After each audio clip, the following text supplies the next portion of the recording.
90లలో చంద్రబాబు నాయుడు ఒక మాట చెప్తూ ఉండేవారు. నేను ఎన్నికలకు ముందు మాత్రమే రాజకీయాలు మాట్లాడతాను.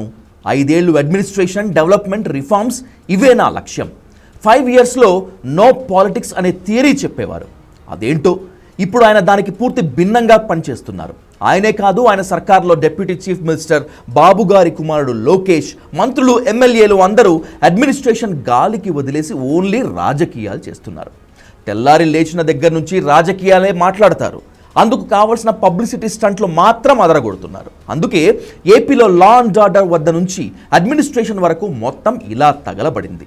నెల రోజుల క్రితం బెజవాడలో 2 కేసులు ఉన్న ఓ యువకుణ్ణి పోలీసులు ఎత్తుకెళ్లిపోయి కొట్టి చంపేసి కాల్చి బూడిద చేసేస్తే ఈ రోజుకి అసలు ఏం జరిగిందో ఇప్పటి వరకు బయటకు రాలేదు.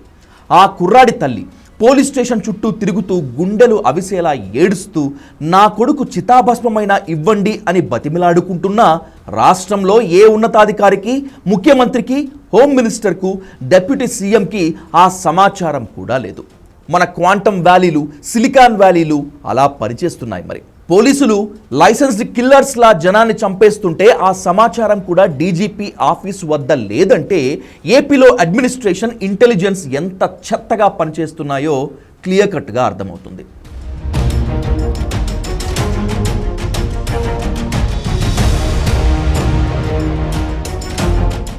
ముఖ్యమంత్రి ప్రారంభోత్సవానికి వెళ్ళినా, ఎక్కడైనా శంకుస్థాపన చేసినా, పెన్షన్ ఇచ్చేందుకు వెళ్ళినా రాజకీయాలే మాట్లాడతారు. రాజకీయ ప్రత్యర్థులను నిత్యం విమర్శిస్తూ ఉంటారు. ఏ వ్యవస్థ ఎలా పనిచేస్తుందో, డిపార్ట్మెంట్ ఎలా ఉందో పట్టించుకున్న వాడు ఉండడు. అందుకే ఇలాంటి దుర్ఘటనలు జరుగుతున్నాయి.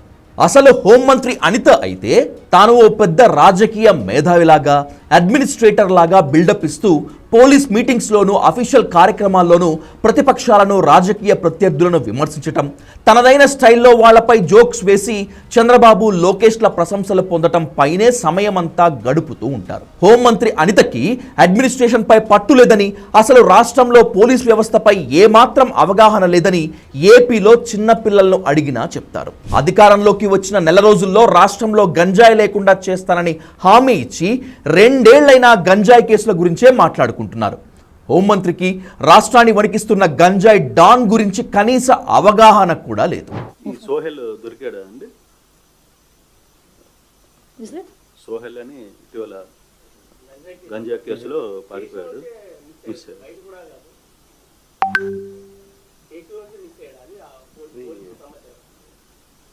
ఇక deputy chief minister Pawan Kalyan ప్రజల సొమ్ముతో ప్రైవేట్ ఫ్లైట్లో తిరుగుతూ జాతీయ రాజకీయాల్లో బ్రాండ్ బిల్డ్ చేసుకునేందుకు కష్టపడుతున్నారు. ఏపీ నుంచి 100 మంది నేతల్ని వెంటబెట్టుకుని ఢిల్లీ వెళ్లి అక్కడ జాతీయ సమైక్యతా సదస్సు నిర్వహించి వచ్చారు. తెలంగాణలో రాజకీయాలు ఎలా చేయాలో వ్యూహరచన చేస్తూ ఉంటారు. కులవాదం, ప్రాంతీయవాదం దాటి జాతీయవాదం వైపు జనాన్ని ఎలా తీసుకువెళ్లాలో ఆలోచిస్తూ ఉంటారు.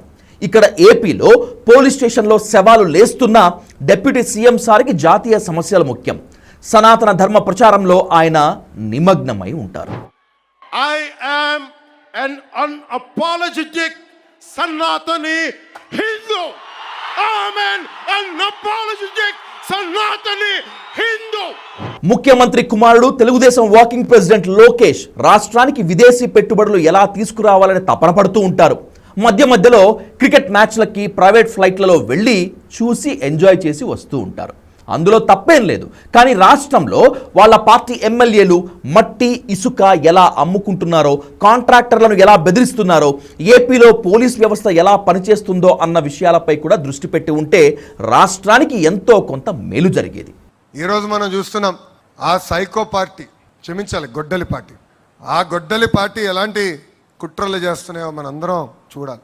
సైకో నీది 10th క్లాస్ పేపర్ లీక్ చేసిన బ్యాచ్, నాది స్టాన్ఫర్డ్ హిస్టరీ ఉన్న బ్యాచ్.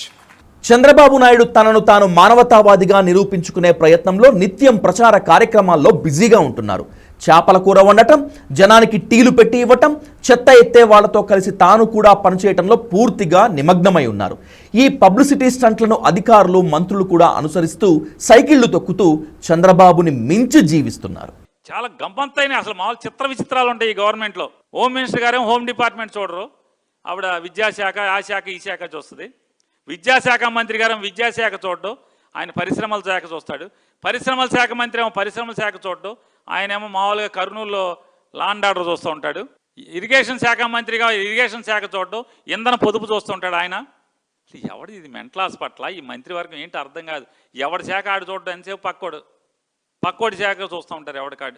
అడ్మినిస్ట్రేషన్ గాలికి వదిలేసి సీఎం దగ్గర నుంచి ఇలా ఎవరికి తోచింది వాళ్ళు చేసుకుంటూ పోతుంటే రాష్ట్రంలో పోలీసులేమో వాళ్ళకిష్టం వచ్చిన రీతిలో చెలరేగిపోతున్నారు.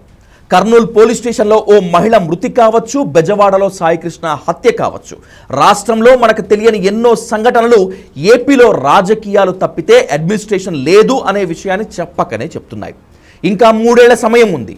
ముఖ్యమంత్రి పబ్లిసిటీ స్టంట్ల టైం తగ్గించి పోలీస్ శాఖతో పాటు మిగిలిన శాఖల ప్రక్షాళన గనక చేస్తే అడ్మినిస్ట్రేషన్ దారిలో పడుతుంది. లేదంటే 164 కాస్త 11గా మారే ప్రమాదం లేకపోలేదు.